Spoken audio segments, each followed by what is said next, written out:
السلام علیکم۔ لاکھوں کروڑوں درود و سلام آپ صلی اللہ علیہ وآلہ وسلم اور آپ کی آل پر۔ آپ دیکھ رہے ہیں علم کی دستک۔ اللہ تعالیٰ نے جب سے ذریت آدم کو پیدا کیا ہے، دنیا میں کوئی فتنہ دجال کے فتنے سے بڑا نہیں ہوا، اور اللہ تعالیٰ نے جس نبی کو بھی مبعوث فرمایا، اس نے اپنی امت کو دجال سے ڈرایا ہے۔ یہودی اپنے نجات دہندہ کا نام جبل یا یوبل بتاتے ہیں، جو کہ ہماری اسلامی اصطلاح میں طاغوت یا بتوں کا نام ہے۔ دجال کا لقب یہودیوں کے ہاں مسیحا ہے، البتہ اس کا اصل نام تو معلوم نہیں۔ اس کا لقب دجال ہے، جو اس کی پہچان اور علامت بن گیا ہے۔ اس کی معنی ہے ڈھانپ لینا، کیونکہ اس نے حق کو باطل سے ڈھانپ دیا ہے۔ اس لقب سے اس بات کی طرف اشارہ ہوتا ہے کہ دجال اکبر بہت بڑے فتنوں والا ہے۔ وہ اپنے فتنوں کے ذریعے اپنے کفر میں ملمح سازی کے ساتھ پیش کر کے اللہ تعالیٰ کے بندوں کو شکوک و شبہات میں مبتلا کرے گا، اور یہ فتنہ عالمی ہوگا۔ دجال عربی زبان میں جال ساز یا فریب کار کو کہتے ہیں، یعنی کسی نقلی چیز پر سونے کا پانی چڑھا دینا۔ جھوٹ اور فریب کاری اس کی شخصیت کا نمایاں ترین وصف ہوگا۔ وہ ظاہر کچھ کرے گا اور اندر کچھ اور ہوگا، اور اس کا کوئی فعل شیطانی عادات کے اثر سے خالی نہ ہوگا۔ آپ اس تعریف کو بھی مد نظر رکھیں جس میں مغربی میڈیا، جو دجال کی پہلی عالمی پریس کانفرنس سے لے کر اس کے عالمی وقتی اقتدار تک اس کی نمائندگی کا فرض انجام دے گا، اس نے بھی واضح کر رکھا ہے کہ ان کے سہارے وہ اپنی سنگ دلی اور قتل و غارت گیری کو چھپا رہا ہے۔ صحیح بخاری میں بھی ہے کہ دجال کو مسیح دجال بھی کہا گیا ہے۔ اب یہ سوال پیدا ہوتا ہے کہ دجال اکبر کو مسیح کیوں کہا گیا ہے؟ اس کے بارے میں ایک واضح قول یہ ہے کہ اسے دجال مسیح کہنے کی وجہ یہ ہے کہ اس کی ایک آنکھ نہیں ہے۔ ابن فارس کہتے ہیں کہ مسیح وہ ہے جس کے چہرے کے دو حصوں میں سے ایک حصہ مٹا ہوا ہے۔ پھر ایک اور حدیث ہے کہ بلا شبہ دجال مٹی ہوئی آنکھ والا ہے، جس پر ایک غلیظ بھدا یعنی پھلی ہے۔ پھلی اس گوشت کو کہتے ہیں جو کئی لوگوں کی آنکھوں کے کنارے پر اگاتا ہے۔ بعض اوقات آنکھ کی پتلی تک پھیل کر اسے ڈھانپ لیتا ہے۔ یہ تو بات ہوئی کہ دجال کون ہے۔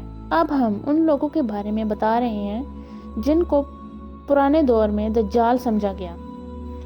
بعض حضرات کا کہنا ہے کہ حضرت موسیٰ علیہ السلام کے دور میں بنی اسرائیل کو گمراہ کرنے اور شرک میں مبتلا کرنے والا سامری جادوگر حقیقت میں دجال تھا۔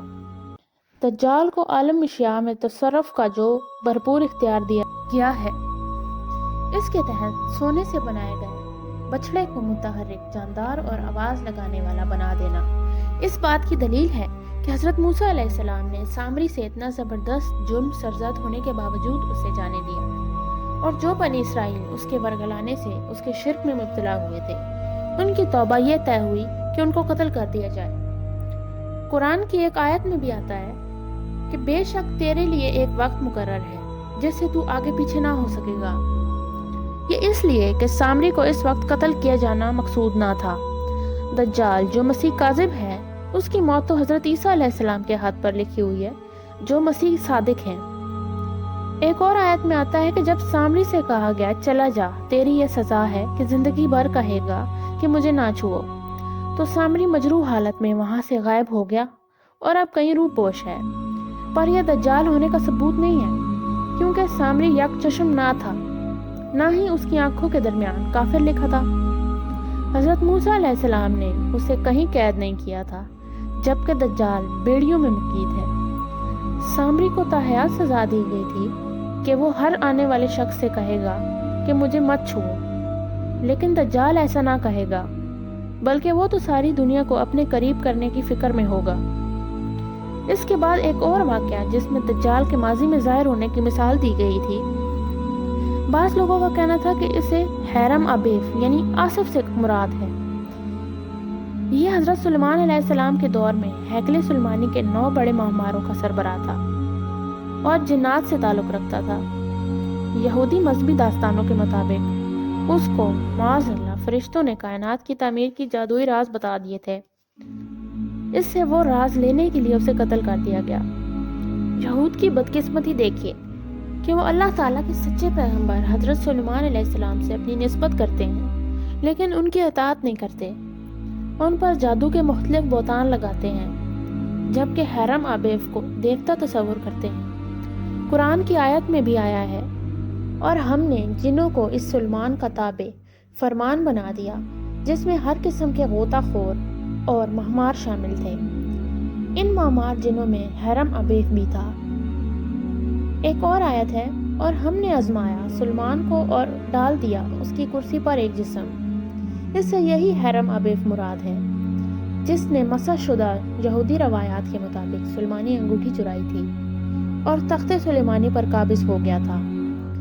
اس اسرائیلی روایت کو مفسرین نے نقل کیا اور بتایا کہ حضرت سلیمان علیہ السلام کو حکم دیا گیا تھا کہ بیت المقدس کو اس طرح تعمیر کروائیں کہ لوہے کی کوئی آواز سننے میں نہ آئے۔ انہوں نے بہت کوشش کی لیکن کامیاب نہ ہو سکے۔ تب انہوں نے ایک جن کے بارے میں سنا جس کا نام آصف تھا۔ وہ اس تکنیک سے آگاہ تھا۔ حضرت سلیمان علیہ السلام نے آصف کو بلایا۔ اس نے ہیرے کے ساتھ پتھروں کو کاٹنے کا عمل دیکھا۔ اس طریقے سے شرط پوری ہو گئی، چنانچہ ہیکل سلیمانی تعمیر ہو گیا۔ ایک دن حضرت سلیمان علیہ السلام غسل کے لیے جا رہے تھے۔ انہوں نے اپنی انگوٹھی آصف کے حوالے کی۔ یہ انگوٹھی بہت مقدس اور سلیمان علیہ السلام کی سلطنت کی مہر تھی۔ ایک اور روایت میں آتا ہے کہ حضرت سلیمان علیہ السلام نے یہ انگوٹھی اپنی بیوی کو دی، جس سے آصف نے لے لی۔ آصف نے یہ انگوٹھی سمندر میں پھینک دی اور خود سلیمان علیہ السلام کا روپ دھار لیا، اپنا چہرہ اور وضع خطب بدل لی۔ اس طرح آصف نے حضرت سلیمان علیہ السلام کی سلطنت اور تخت چھین لیا۔ آصف نے سلیمان علیہ السلام کی ہر چیز پر اختیار حاصل کر لیا سوائے بیویوں کے۔ اب اس نے ایسی بہت سی چیزیں کرنا شروع کر دی جو کہ اچھی نہ تھیں۔ حضرت سلیمان علیہ السلام کے ایک صحابی تھے۔ ان کو شبہ ہو گیا کہ سلیمان علیہ السلام کے روپ میں یہ آصف ہے، چنانچہ انہوں نے آصف کا امتحان لیا۔ ساتھی نے آصف سے ایک سوال پوچھا جس کا جواب اس نے تورات کی تعلیمات کے خلاف دیا۔ اب سب لوگوں کو اندازہ ہو گیا کہ یہ شخص سلیمان علیہ السلام یعنی پیغمبر نہیں ہے۔ انجام کار سلیمان علیہ السلام نے اپنی سلطنت بھی واپس لے لی اور آصف کو گرفتار بھی کروا لیا۔ اہل کتاب یعنی یہودی، ان کا ایک گروہ اس بات پر ایمان نہیں رکھتا تھا کہ حضرت سلیمان علیہ السلام اللہ کے پیغمبر ہیں۔ الحرس حرم ابیف نامی انسانی جن یا جناتی انسان یہود کی معرف داستانوں کے مطابق کائنات کا گرینڈ آرکیٹیکٹ تھا۔ اسے مقدس ہیکل کے کلرز پر لے جایا گیا۔ اس کی ایک آنکھ خراب تھی۔ اس پر مرتے وقت تشدد کیا گیا تھا جس کی وجہ سے اس کا حلیہ بگڑ گیا۔ یہود کی عالمی تنظیم فریم میسن کے مخصوص علامتی حروف جی کا اشارہ گاڈ کی طرف نہیں بلکہ یہ grand architect of the universe کا مخفف ہے۔ یہود اس کو اپنا دیوتا اور مسیحا خیال کرتے ہیں اور اس کو دوبارہ زندہ کرنے کی امید پر سائنسی تجربات بھی کیے جا رہے ہیں۔ فری میسن کی تیسری ڈگری کی تقریب یعنی یہ آخری ڈگری ہے جو غیر یہودی کو دی جاتی ہے۔ ان میں یہ الفاظ استعمال کیے گئے ہیں جن کا ترجمہ یہ ہے کہ عظیم ہے فری میسن کا مستند ماسٹر، عظیم ہے فری میسنری کا جذبہ۔ اس سے یہی بد عمل اور بدعقیدہ شخص مراد ہے۔ یہودی چونکہ اس کو زندہ کر کے اٹھانے کی فکر میں ہے، لہٰذا وہ ماسٹر میسن بنانے کی تقریب کو ریز یعنی اٹھانے کی تقریب کہتے ہیں، بنانے کی تقریب نہیں کہتے۔ یہود کو اپنے ماسٹر اور کائنات کے گرینڈ آرکیٹیکٹ کی نعش کو جینیٹک سائنس میں مہارت کے ذریعے اٹھانے کی امید ہے۔ یہ رائے یہود کی مخصوص مذہبی روایت کے مطابق تو ٹھیک ہے، مگر فی الحقیقت کسی طرح صحیح نہیں ہے، اس لیے کہ حدیث شریف کے مطابق دجال مردہ نہیں زندہ ہے۔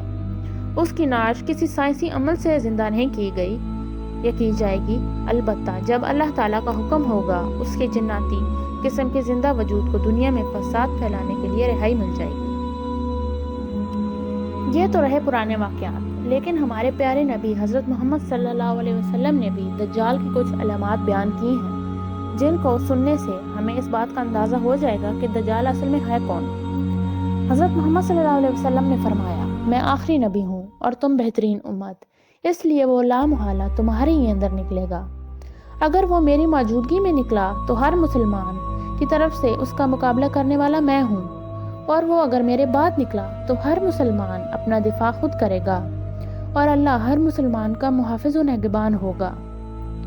وہ شام و عراق کے درمیان ایک راستے پر نمودار ہوگا اور ہر طرف فساد پھیلائے گا۔ اے اللہ کے بندو، تم اس وقت ثابت قدم رہنا۔ پھر آپ صلی اللہ علیہ وسلم نے دجال کی چند علامات بیان کی جنہیں جان کے ہم اس کی پہچان کر سکتے ہیں، جو ابن ماجہ میں یوں بیان کی گئی ہیں کہ وہ کہے گا کہ میں نبی ہوں، حالانکہ آپ صلی اللہ علیہ وسلم کے بعد کوئی نبی نہیں۔ پھر وہ یہ دعویٰ کرے گا کہ میں تمہارا رب ہوں، مگر چند باتیں اس کی اس بات سے برعکس ہوں گی، جیسے کہ وہ آنکھوں سے نظر آ رہا ہوگا، جبکہ ہم اپنے رب کو مرنے سے پہلے نہیں دیکھ سکتے۔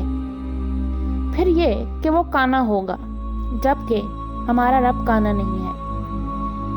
اس کی دونوں آنکھوں کے درمیان کافر لکھا ہوا ہوگا، جو ہر مومن بآسانی پڑھ لے گا۔ اللہ تعالیٰ پوری امت مسلمہ کو دجال کے فتنے سے محفوظ رکھے، آمین۔ اگر آپ کو ہماری ویڈیو اچھی لگی ہے تو اسے اپنے دوستوں کے ساتھ شیئر بھی کریں اور چینل کو سبسکرائب بھی کریں۔